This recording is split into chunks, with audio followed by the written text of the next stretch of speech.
Hello and welcome to another installment of Let's Play Civilization 4, Realism Invictus. This is the Asharid Het, and in our last video we had just founded our third city and chosen a tech path, ultimately aiming to get us water pump in the near future so that we can farm our land, which is unfortunately bereft of fresh water for the most part. We have no rivers.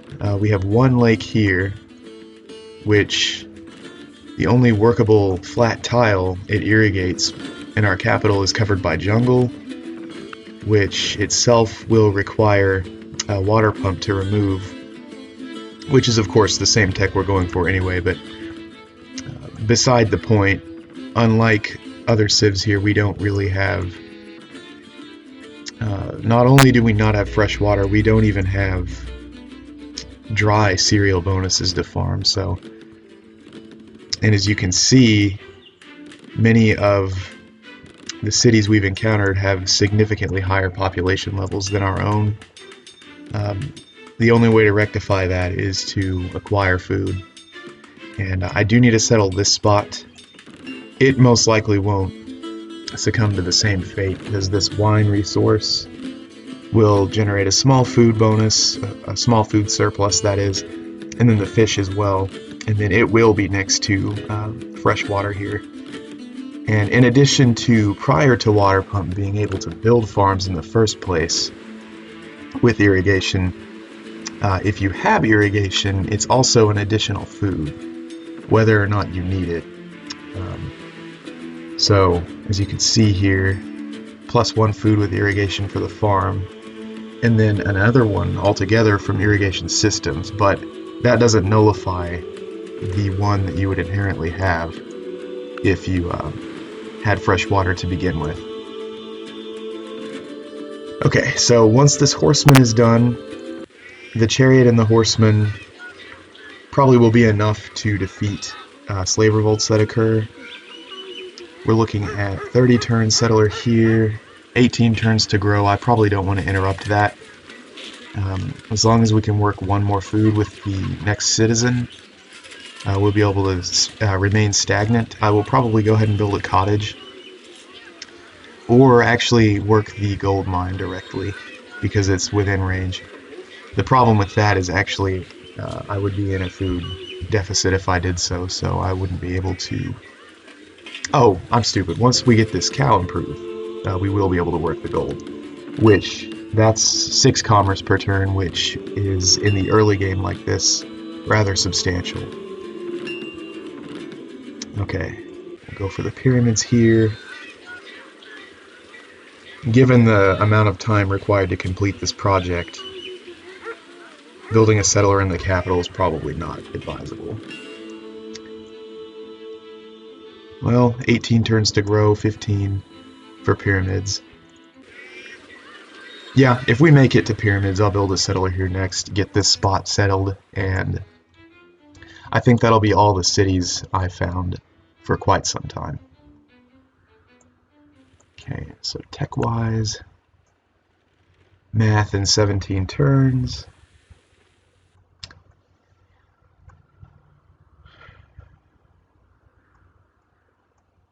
And then urban planning would be next.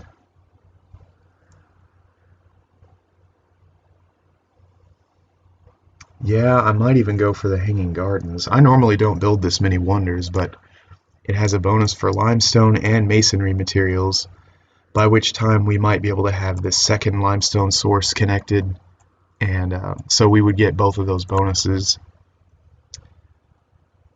If I do that, I might want to switch out of... No, I don't want to switch out of pastoral nomadism. I would probably just go for it anyway. 1200. It is a pretty expensive wonder, though. Yeah, +1 food to public well and 2 to aqueduct. For our purposes, that's pretty significant. And it has a really long shelf life. It's good until farming mechanization, which, as you could pretty well guess, is an early 20th century-esque technology up here. in league with mass-produced steel, food preservation, etc. Okay, and then just glancing at the diplomatic situation, we are pleased with everyone, once again, thanks to our politician trait. That doesn't guarantee us safety, but it does put us in a favorable position vis-a-vis asking for things. They won't demand things from us as likely as they would otherwise.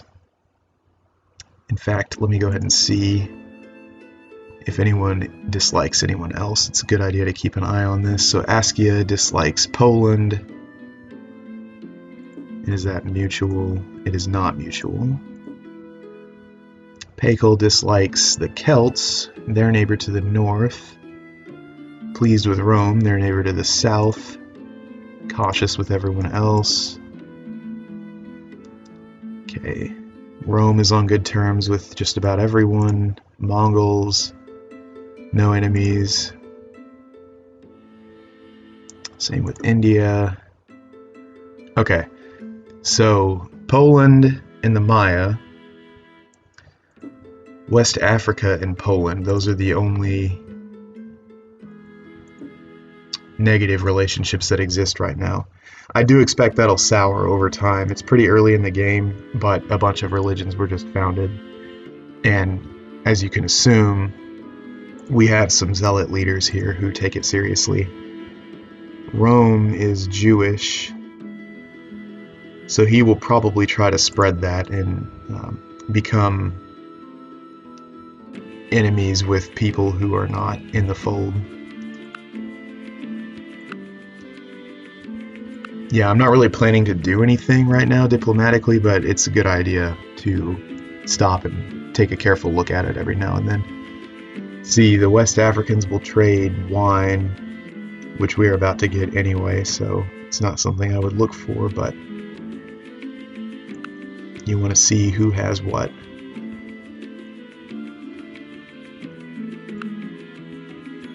Yeah, technologically, we're not really that far behind. You can only see one tier away. So, for instance,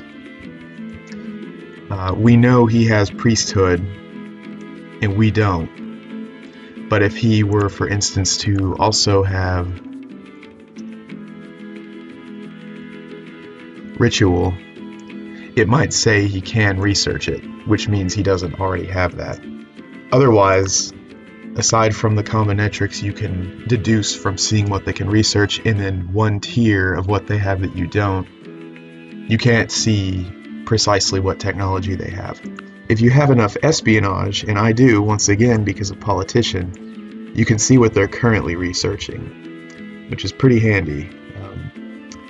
So far, it doesn't look like anything that much more advanced than what we have, and we focused on military tech. Most of the other civs don't have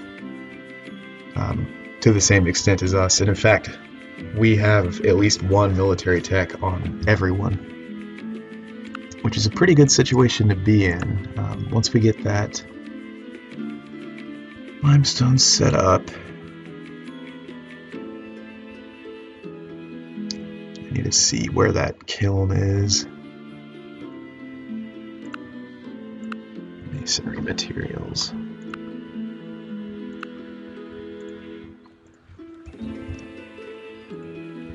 Yeah, stone cutter. Okay, yep, and that just takes stone cutting. So yeah, we definitely will want to get this built fairly soon. Alright, moving along then.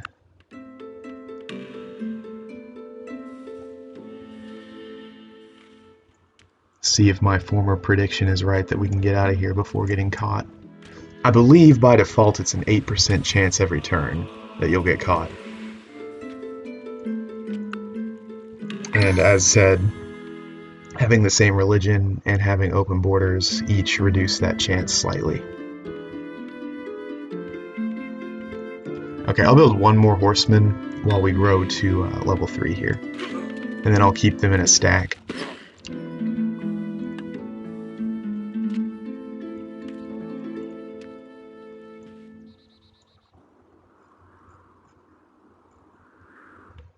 like the classical era music. It's really pleasant.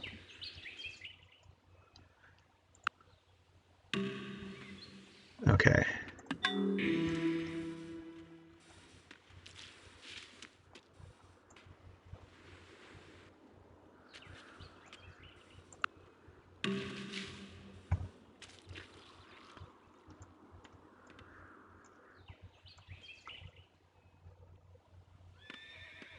You know, I'm second guessing whether the granary was a good choice here, because I did say in the other video that it gives you a flat health bonus. It does in the base game, but on a second closer look, you do actually need to have the relevant resources, and with the soon-to-be exception of salt, we have none of these.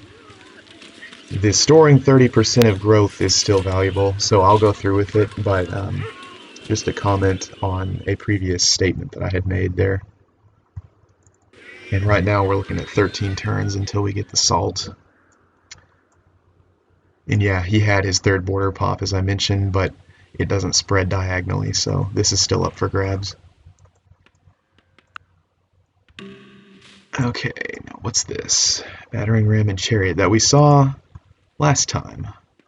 I don't think he's going to try to attack me, and if he did, now we're in a decent defensive position.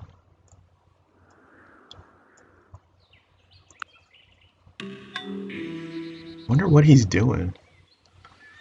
Okay, fantastic. Our pastoral nomadic cattle is improved, and we are going to grow pretty quickly now, and then can work that gold mine, which for our research will make a big difference.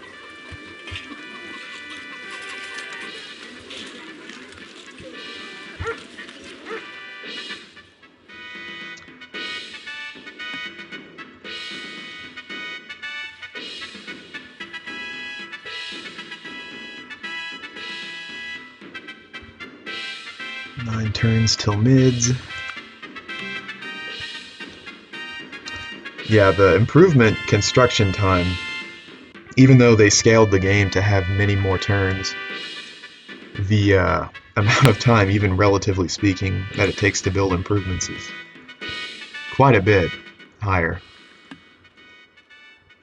And in fact, I wonder if that's different for luxuries. Oh, whoops, I actually need to go here because I need to reveal that city. Because 38 turns is a long time. I don't think building a farm takes that long. Of course, in the base game, a quarry still took longer than a farm, so maybe I'm just exaggerating it in my mind. What? Family angry with its in-laws? That's weird. Tongue-in-cheek there.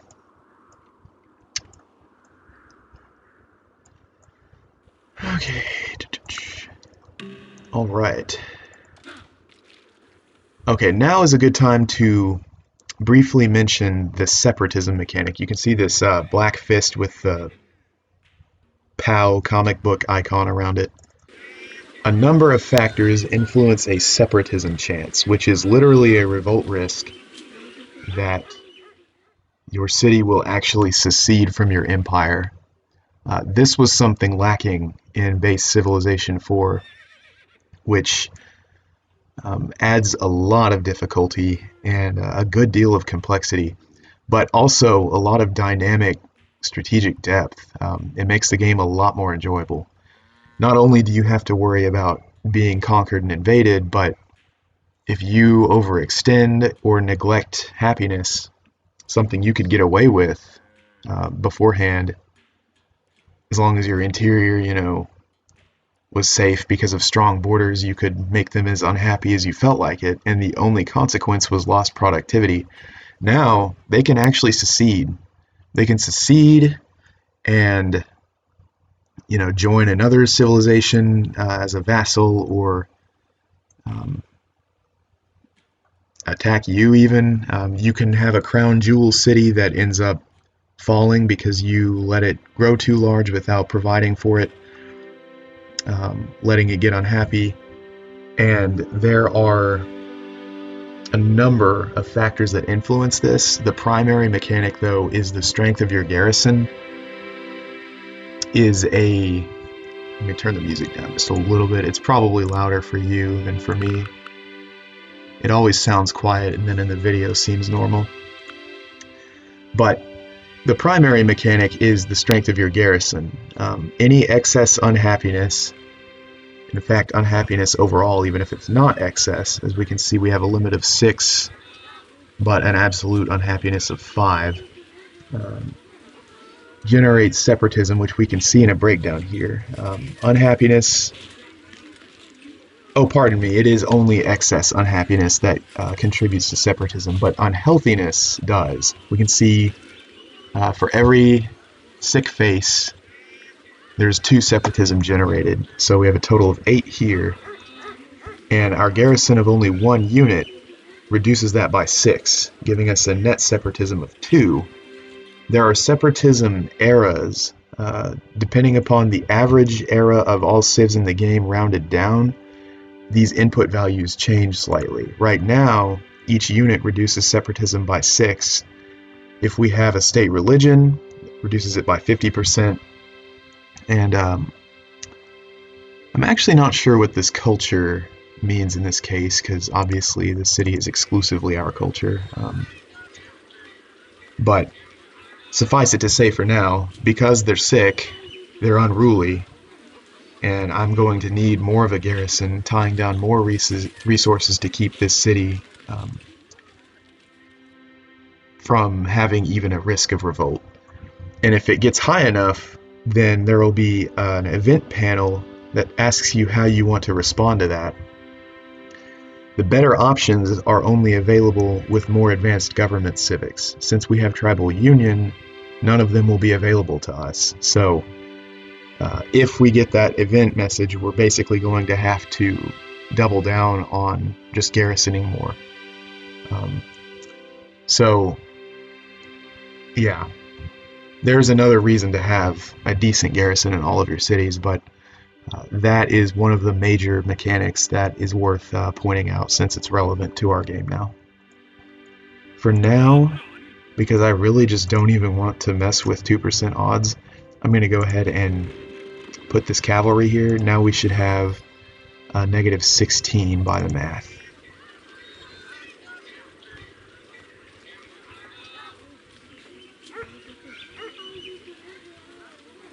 Excuse me, negative 10, because we just added 2 units, which were 6 each. That was bad arithmetic on my part. Yeah, I counted the 3rd unit a second time. Whoops. Okay. But yeah, that mechanic is a lot of fun. It can be very stressful, but it makes the game much more rich. The problem is the AI isn't very good at implementing it, so it has a habit of overextending and then balkanizing.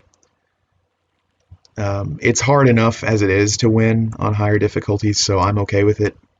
But domestically as the player, it does add a lot of challenge, that aside.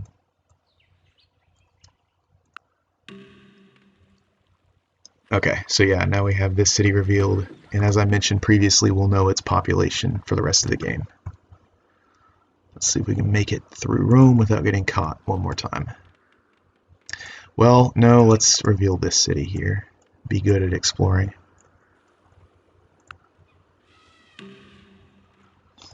Alright, well, looks like we might have pyramids in the bag as well, which will make our pagan temples even better. Okay, Avignon. Oh, that's funny. The Pope has Rome and Avignon, so now he'll never not have a chair somewhere.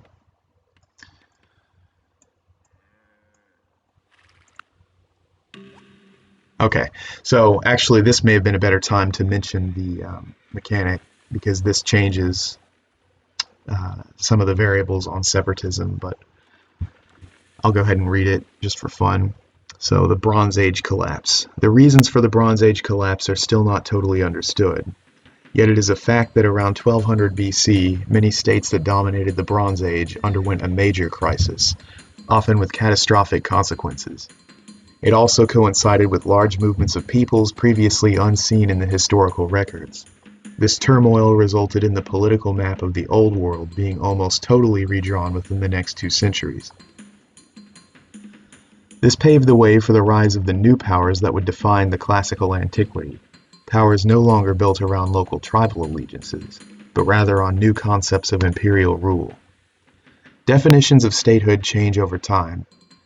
Earlier tribes form into larger peoples with their own cultural identities, and instead of dealing with disparate tribes, rulers now rely on appointed governors, or form client relationships with local rulers. Culture now generates twice as much separatism. So this occurred because the majority of civs in the game, rounded down, are now in the classical era. And so now culture generates separatism. And that's another thing. Culture, unlike unhealthiness, is a good thing. It's a valuable yield that you seek to acquire in the game, unlike, unhealthiness, which you basically always want to mitigate on its own terms. But for the purposes of separatism, culture generates a feeling of local allegiance. So the more culture you have, the more prone to separatism the city is, which that's an interesting concept because you don't want to avoid producing it, and in many cases you simply have to, but it entails a concomitant risk. And actually, I'm glad I clicked on this because we needed to do this a long time ago. That'll shave a whole turn off of getting math. Okay, alright, Spy, try not to get caught on your way out.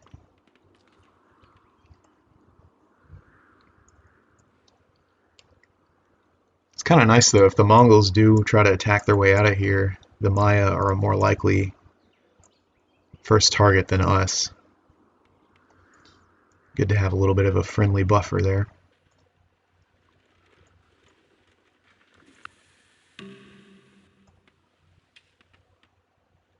Okay, I believe we just got pyramids. That we did.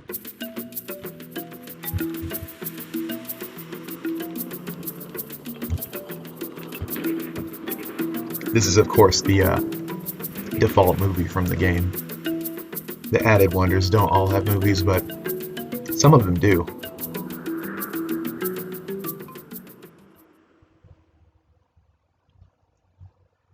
Okay, cool. Oh yeah, I was going to mention, probably the best thing about this wonder is that it gives you great engineer points. So there's what's called by players great people pollution. Sometimes you want to specialize your cities to do specific things. Stonehenge and the statue of Odin each generate points for respectively great prophets and great artists. The pyramids give us great engineer points, but if we had only built the pyramids here, then we would be guaranteed, assuming we still controlled the city, to get a great engineer at a certain point. And because more of those points were invested in prophets, the prophet and the artist, it's not likely we'll get the engineer, but a great engineer has the ability to hurry a project. So it's almost a ticket to another free wonder later in the game. That can be incredibly good because that means that the hammers you originally invested in constructing the pyramids have a duplicate effect of being hammers invested in subsequent wonders as well. And you can get a great engineer and tell him to sleep until you get a tech that you need for a wonder that you want, and that's even more flexible than having to construct something on a timetable. The great engineer doesn't die or expire unless he gets killed in combat, of course. Okay, so 21 turns for a settler. Okay, here it is. The request to convert to Judaism. I will do this almost certainly because both of our powerful and immediate neighbors have this religion. And because we're running the paganism civic, I can actually promote Judaism and still have my pagan temples, which is a pretty nice effect, honestly.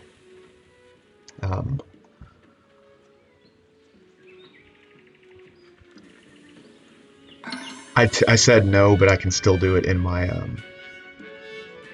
religion window here. I want to take a look at a few things first. Okay. So, yep, it's spread to our city. You do have to have the religion literally being practiced to be able to convert to it. And it spreads by missionaries, which have a high chance of spreading the religion when a player or an AI sends them to a city and then spins them to spread it. It can fail, but that's not very likely. It will also, there's a passive chance that it can spread from trade connections. So we don't have open borders. Well, do we have with him? No, we don't have open borders with any of the practicing ones, so it probably spread from the trade connection here, because missionaries do require open borders to operate. Let's see. So that's going to make us the rival of the Poles and the Celts, the only other two known civs practicing a different state religion.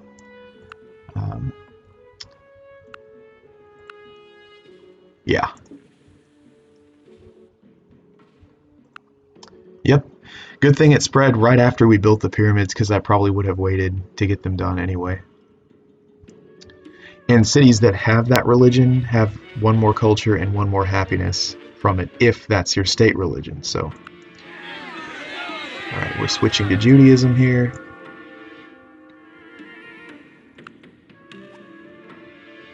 Oh, cool, more food.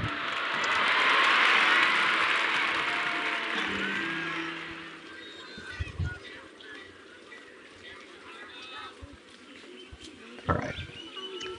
Yep, no effect on our pagan temples, which are nice all-around improvements at this point, with all the wonders that beef them up. Okay, 21 turns for the settler here versus 20. Yep, that's basically the same. And unfortunately, this city's not growing otherwise. 11. Yeah, let's do the settler here and the worker here, because I need both, and the difference in rounding makes it more efficient to build the worker in the capital.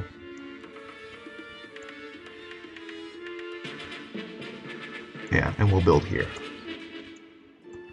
Should be close to our border pop. Yep, 2 turns. And we should also get these pearls, because barbarian cities shouldn't have any cultural output on their own. Yeah, which means this should just be immediately claimed by anyone who can exert pressure there.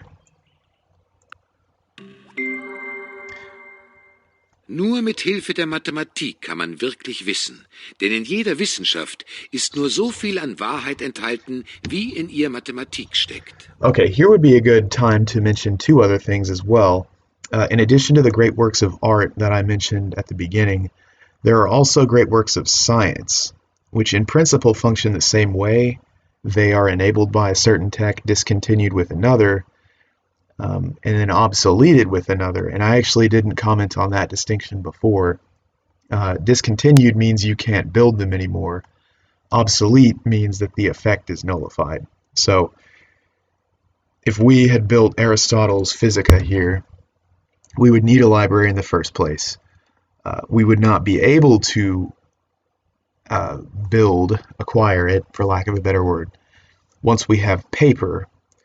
But once critical thought is researched, it no longer will provide this 50% science, 25% golden age bonus that it does.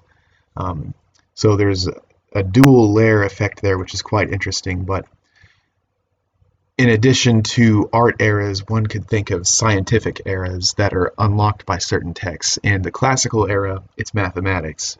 So Physica, 9 chapters on the mathematical art, De Materia Medica, etc.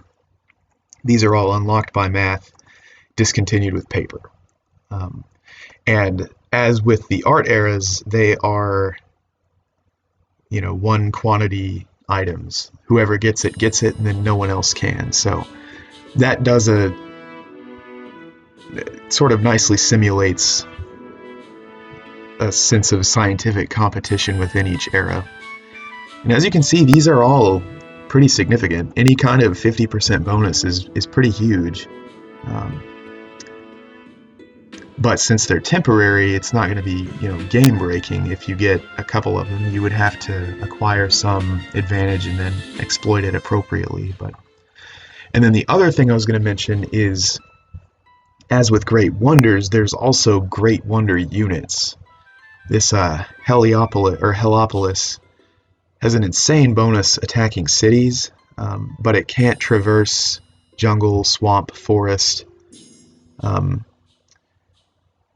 And as with a wonder, only one civ can build this. So whoever gets it, and then no one else can.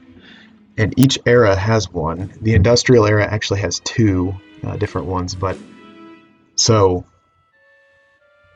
there's also something of a military super weapon race concomitantly as well. This just happens to be the first rendition of that. All of those changes are pretty cool, I think. Adds a lot of fun to the game. Okay, I was going to go ahead and do urban planning right away. I still probably will. Yeah. Yeah, that's an easy choice. And then once the settler and worker are done, I'll probably build a library in Uppsala. And then, yeah, I'd still be in a food debt if I did it, but I need to run one scientist to get points for a great scientist. Because we're so food poor. You know what? I might go ahead and do that in this city, which is unfortunately the only one that would be in a position to run a scientist. It'll still take a little while to get set up.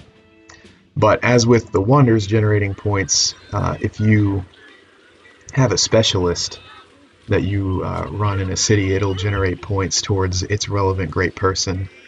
And each city has its own pool. So if I found a city here and work a scientist with a library from having built a library, barring anything else, it will exclusively generate a great scientist at some point. And I would like to get at least one of those great works of science. So that is something I'm going to aim for. If we had more food in an existing city, I would definitely prioritize getting a scientist there, but I can't really do that at this time. Okay, so these borders are going to pop here. Let's see if we get the pearls. Yes, okay, that scared me for a second. It didn't move right away. Okay, so yeah, now we have another luxury. You can see our happy cap. Well, no, it didn't actually. Oh, right, yeah, you need the building to make good on acquiring that. I'm still thinking in base game terms. And in Pearl's case, you need a market. Yep. So until we get currency and build markets, they are just clam balls, basically. Don't do any good.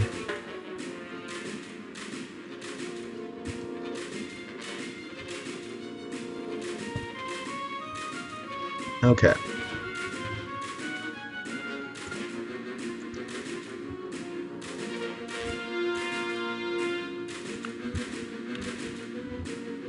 Okay, we made it out without getting caught. Cool.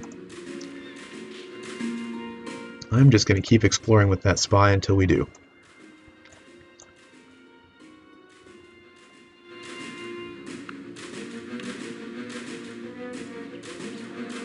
Alright. Here's Askia. This isn't even his capital. It's a pretty impressive city. He settled that 3 wine that we found earlier.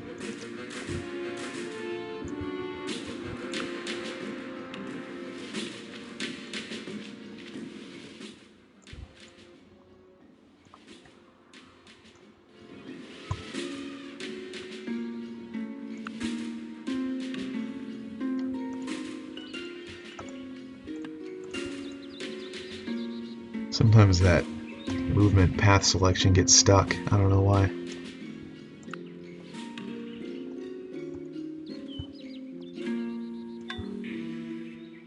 Alexander VI adopts subsistence economy. Which means he switched out of pastoral nomadism because those are the only two options until the High Medieval era.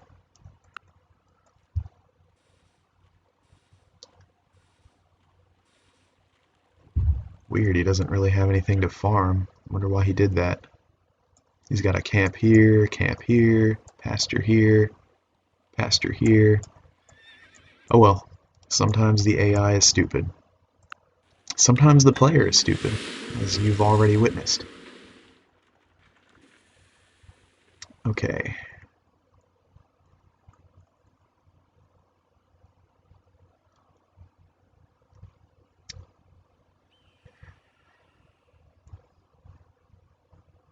$65 turns to grow. That's really fairly bad.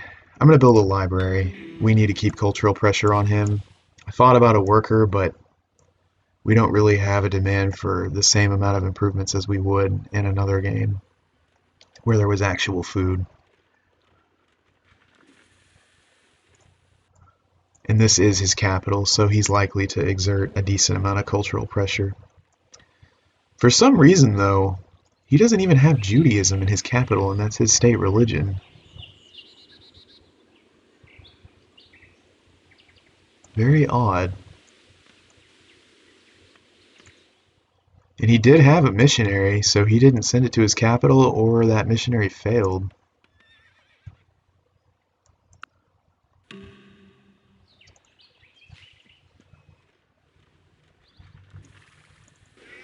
But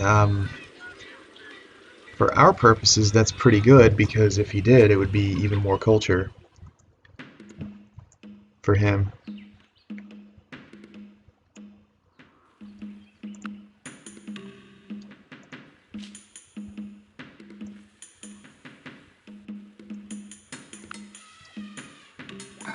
Okay.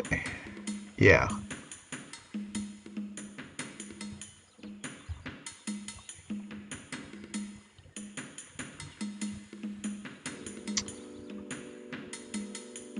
Okay.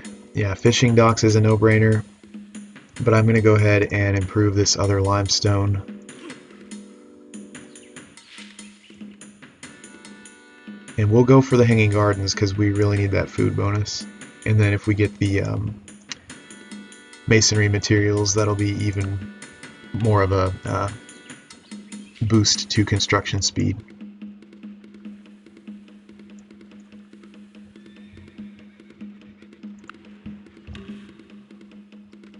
Okay, there's his capital.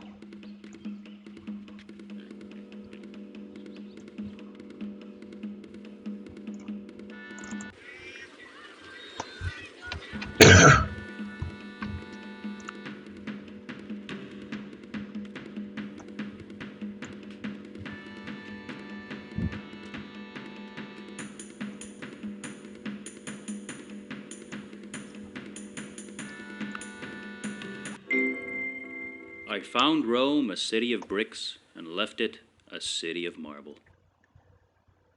Okay, good thing we didn't build any monuments. Well, this just discontinues them, which is that concept I mentioned a moment ago. Means we can no longer build them, even though if we had built them, they would still be in effect until City Square. It's that's actually not a technology.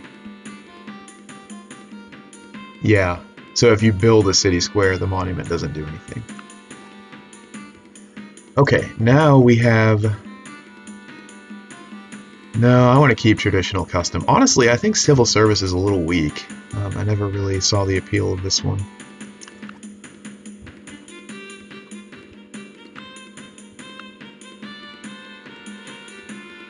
Yeah, civil engineering, which we do need to get to water pump, has 2 prerequisites that we don't already have. That's okay, though. Okay, 38 turns to get that, which means we're looking at about 42 plus however long it takes to get the brick kiln built before we get that bonus on Hanging Gardens. So it'll be a little while before we even attempt to build that.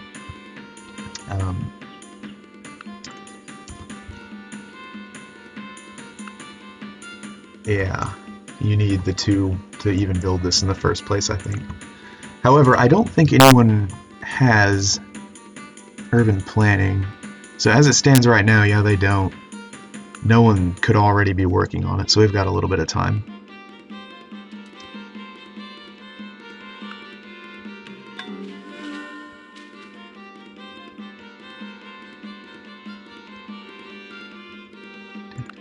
This is an old song from Civ 3.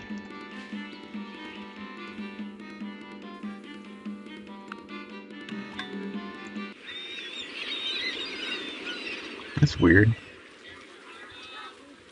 Oh, water tiles +1 food, not +1 in general. Okay.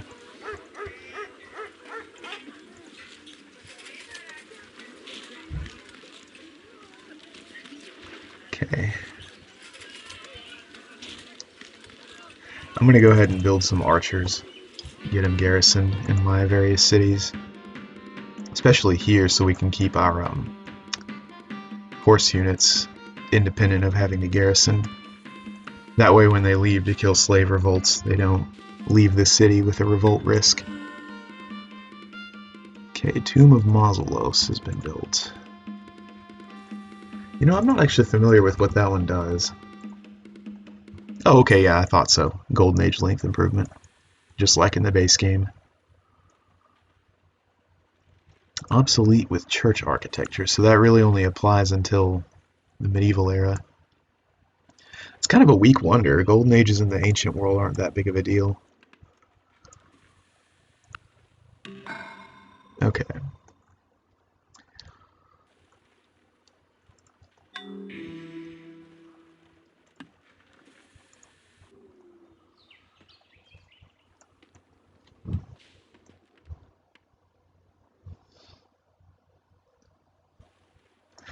Yeah, I selected walls. With monarchy, they give you another happiness, which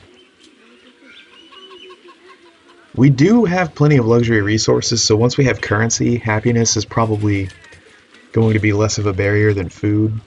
But this being a flat city, walls is not a bad choice. I'm going to go ahead and stick with that. I don't think the Maya... Well, you know what? We share a religion with the Maya and Rome. Probably not going to get attacked. That happiness bonus is pretty important, though. I'll go through with it. And they could switch out of the religion. You never know. Alright, the settler making its way over here.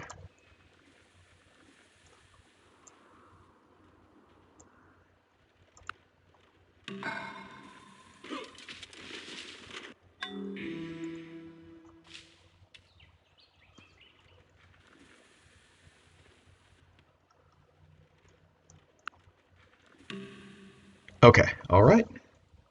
I didn't think anyone would, but we don't have any competition for this spot, it looks like.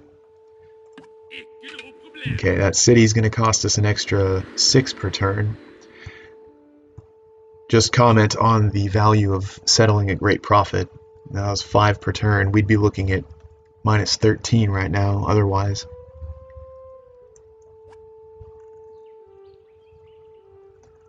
Okay, should have a free temple here. We do, which means we automatically have a cultural output.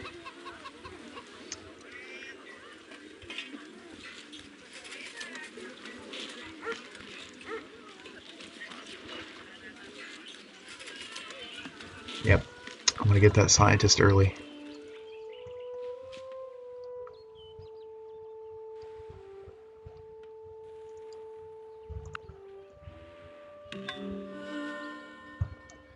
Okay, that spy has gone most of where it can go. Let's go there next.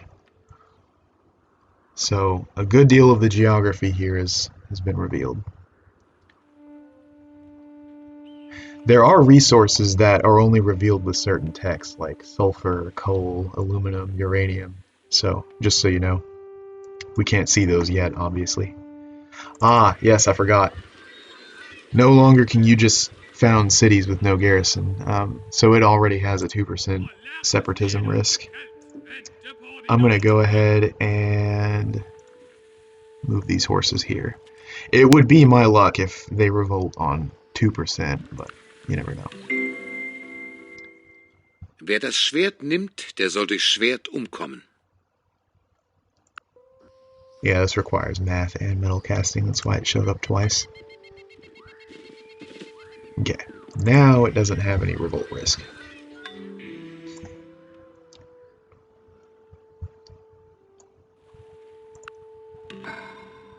Okay, send the archer there. You just skip your turn. There's also a unit scaling cost. I don't think I mentioned that yet. Every successive unit you build, depending on which one it is, will increase in production cost every time. So for archers here, it's 10%, meaning the first archer, I think this shows you the current cost, not the base. It might be the base. But in any case, whatever that number is, every successive one that you build increases in hammer cost by 10%. Not maintenance cost, but hammer cost. So that is something of an incentive to diversify your military unit output. Combined arms bonuses aside, and I haven't touched on that yet, but we'll get to it soon enough. Okay. And now the archer's here, the horses can leave.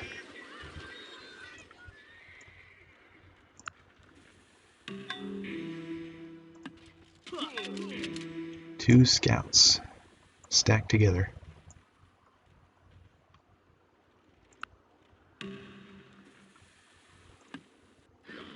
Okay, finally improved that marble. Took a while. 13 turns to build a road. Oh, it's on the desert. Yeah, okay, so building stuff on a desert takes longer. I forgot about that. Wow. And same with this stone. We'll have the same problem trying to connect that. It's 5. Yep, I was going to move the chariot out, but at this point that would put us in a positive separatism threshold.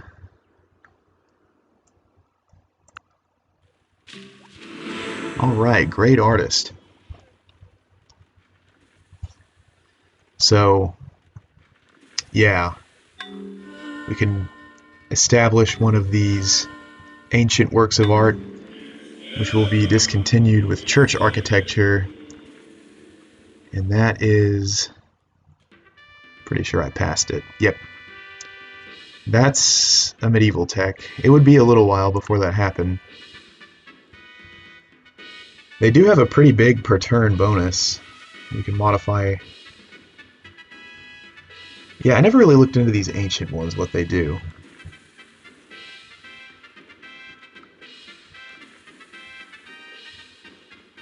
Ooh, or I can bolt drama, that's tempting.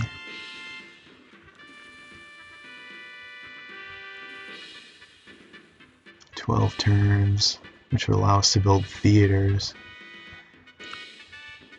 Yeah, I'm gonna bank him for now and think about this, and this is actually a good time for me to go ahead and stop on this installment. But off screen, I'll consider what to do with this artist, and then got some production decisions to make too, because we satisfied most of our immediate goals. I think getting a decent garrison in all of these cities is going to be the next order of business. And then since we've settled the 4 that I had planned to peacefully settle for a good long while, we'll consider ways to develop domestically on through the medieval era. At some point, I'll probably go intentionally conquer, but I do want to try this tall approach for a while. So this was another good segment. Thank you for watching along, and we will see you next time. Bye.